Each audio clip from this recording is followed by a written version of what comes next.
Hello there, ladies and gentlemen, this is Boisterous coming to you with some Platinum League Pandemonium out of the map Core Hull Compound, LE.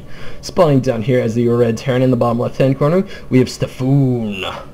And up here in the top right-hand corner, going we have SoC, the blue Protoss. And just by the way, that was me trying to interpretate that. Interpretate. I'm just going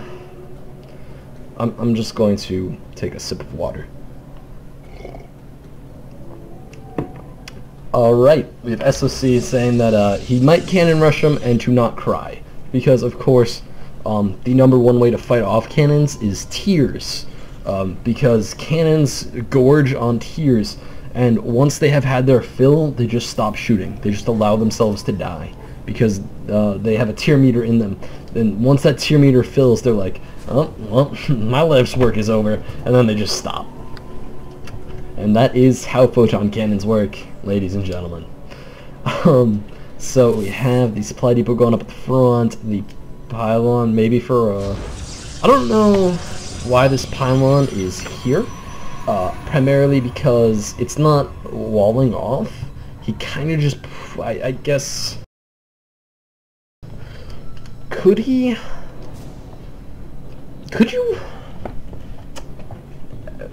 Never mind. I think he just messed up his positioning. He might not have, but I think he did. But that is unimportant. So we have the SCV sneaking its way in here. A little tiny bit of a worker duel going on in the middle of the map. Nothing at all too interesting. And the barracks is just wrapping off. I don't think that probe actually got any scouting information. In fact, no, he did not. He saw the barracks at the front, and that was it. Quite annoying for the Protoss player, especially now that he's getting completely destroyed by that wall off. Not going to get any scouting information as that supply depot does raise up once the SCV is inside.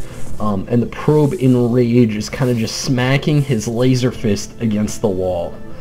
And of course, the laser fist of the probe, not the most powerful thing in the world. The pylon does go down, but it is scouted. Oh god, is the probe gonna die?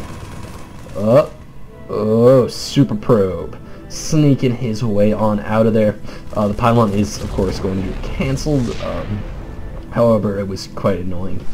And we have SoC dropping down his second assimilator, making sure to get plenty of dem gases. Not actually building anything out of his gateway, which is kind of a surprise, and there is the Stalker finally going down. However, the SCV is going to be able to get a full scout off before it dies, probably, if he sends it out at any point.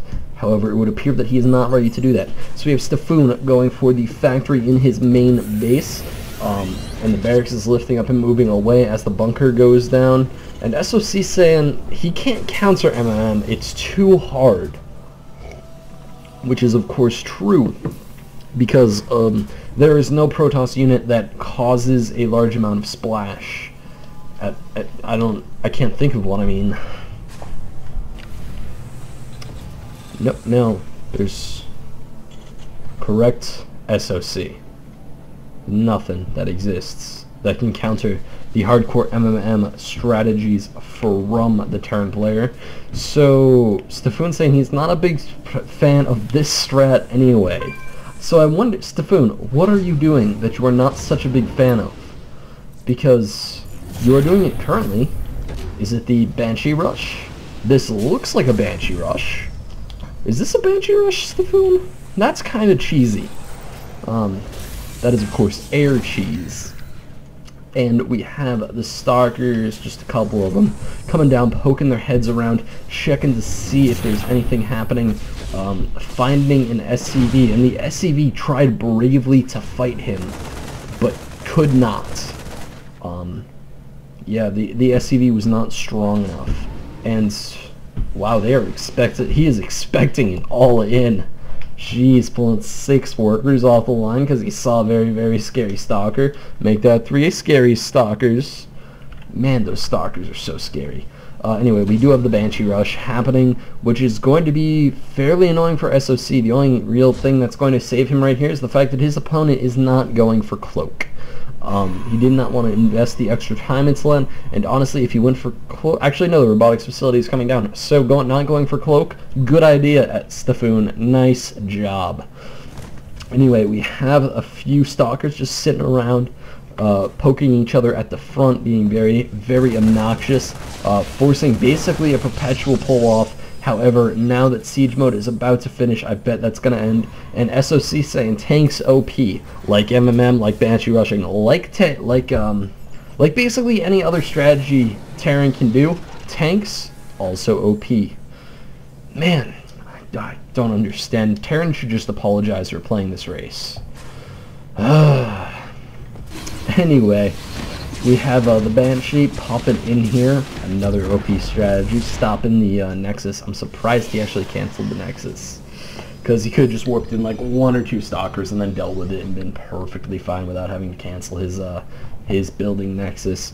However, that is quite annoying for SoC, because now he's not making as much money as he potentially could be. Now, of course, this Banshee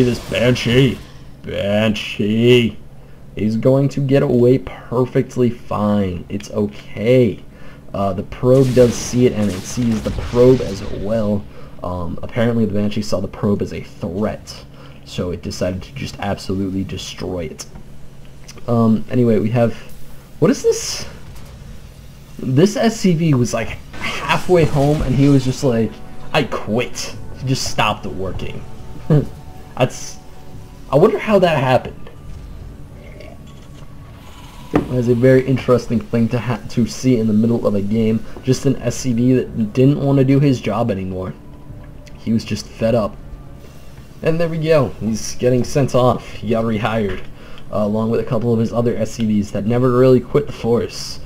So now they're fixing up that Banshee, making sure she can take off and go take back the northern parts of this island. Because this is an island, right? Yeah. Is there land down here? No, this is an island. Alright. So now I know what geographical formation this map is. Always a nice thing. Oh, SoC, getting the counter for MMM. That's right. It's hidden in the Templar Archives, which for any of you Protoss that don't know is in this building right here. It creates these things that just throw storms at stuff. And I've never quite understood how a psionic storm works. It looks like just a ton of lightning. And lightning, of course, being very scary. However, I think that just makes... I mean, I'm not sure what that makes High Templar, because all they can do is kind of like throw around storms.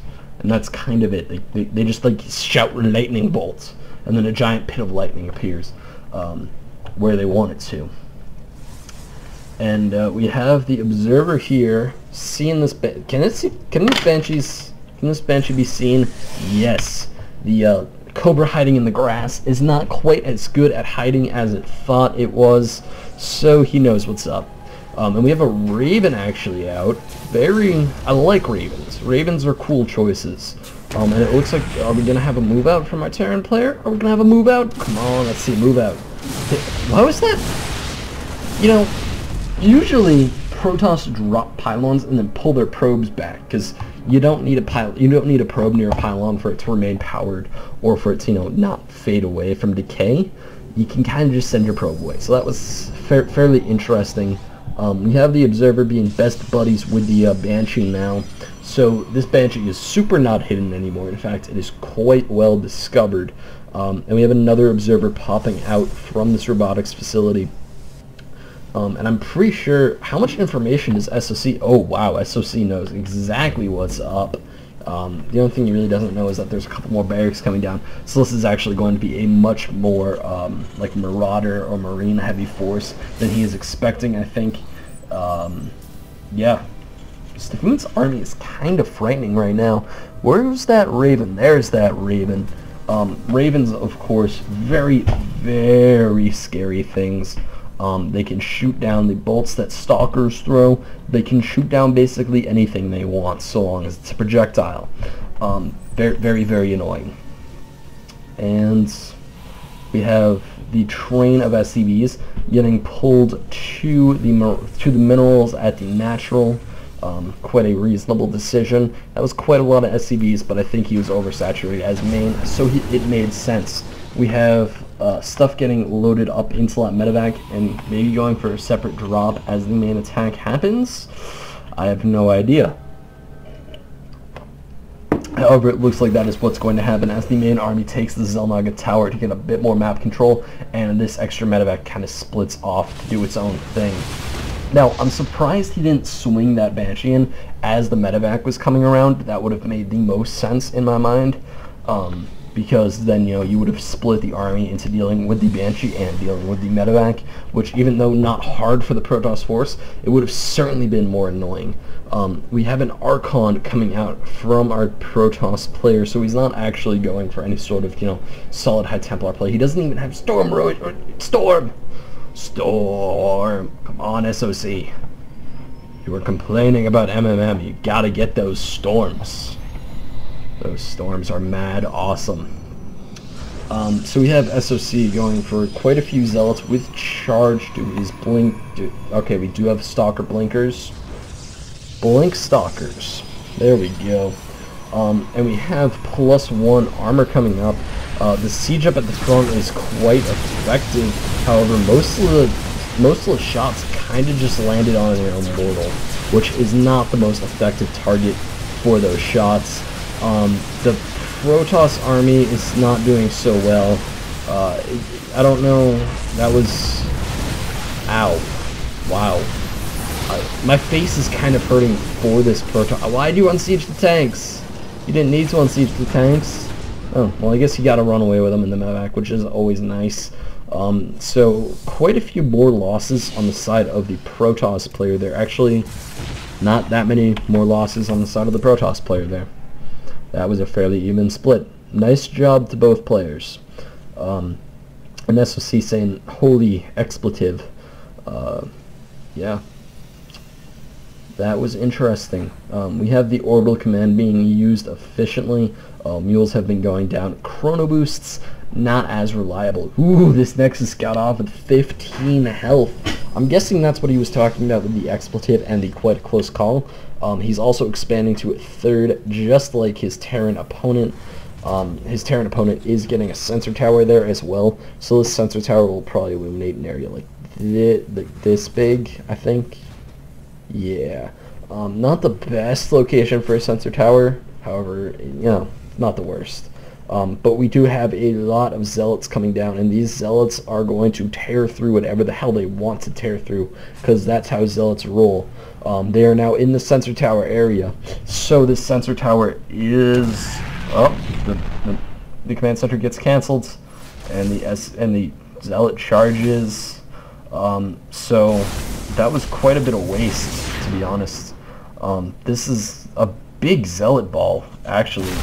And the Zealot ball charges into the army, and wow, Zealots are pretty good. Charge lots, reasonable units at best. They definitely do not suck.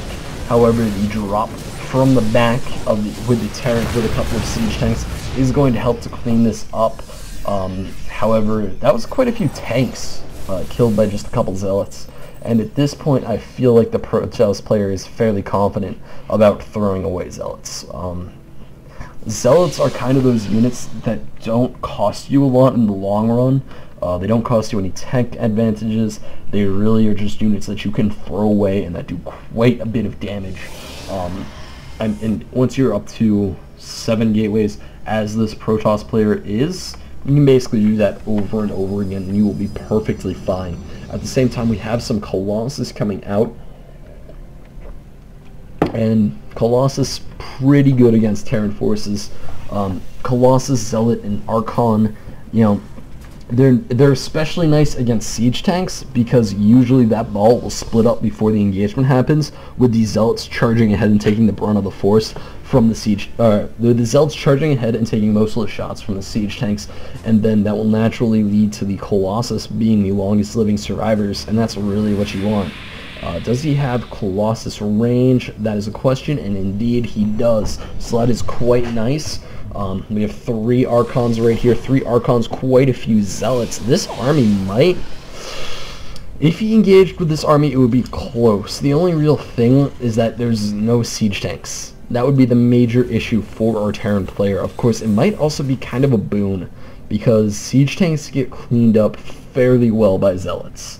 At the very least, zealots will be able to take a lot of shots from siege tanks, and then everything else in the army will clean them up.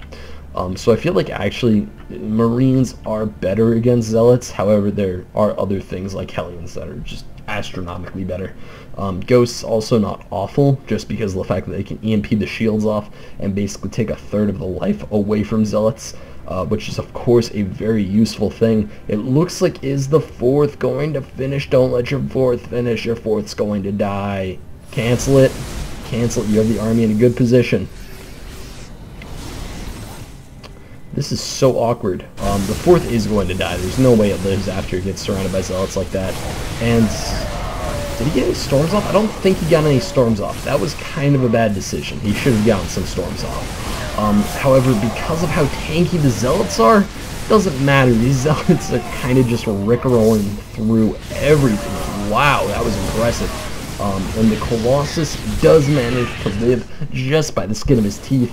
And now with plenty of reinforcements coming in, I'm not sure how long our Terran player is going to be able to hold on, because there's quite a few zealots here still, and as just demonstrated right there, zealots kind of tear crap apart.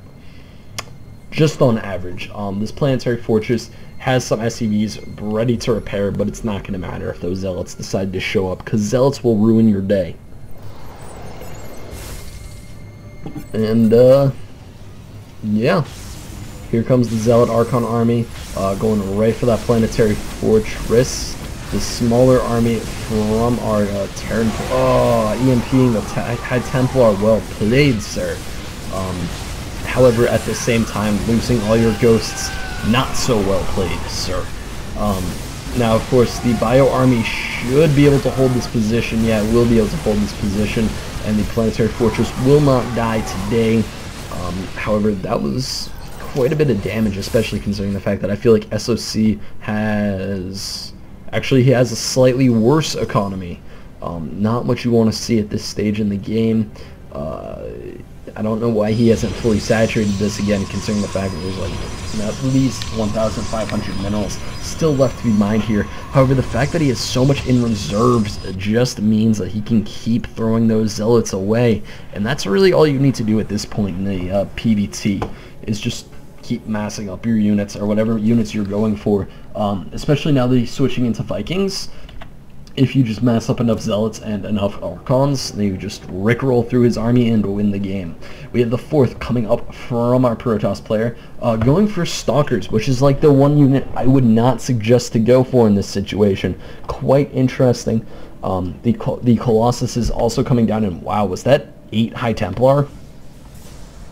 Wow. Quite a few High Templar happening.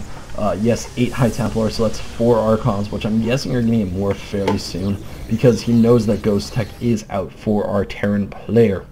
Now, at the same time, we have a move out from the Terran. He only has 1 Ghost? The hell? Why does he only have 1 Ghost? He should have way more Ghosts than that. That's just not smart. Ugh, god damn it. Definitely having, this lane to PvT, you should have more Ghosts. Because Ghosts are pretty good against Protoss. Not sure if you guys know that fact. However, we have a lot of Zealots spawning in, and Zealots plus Siege Tanks kind of destroy... Oh, so much overstemming, so much stem.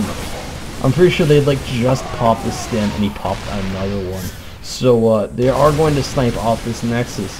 However, if this Terran force gets cleaned up, then... Oh god, there's Protoss counterattack. So much Protoss.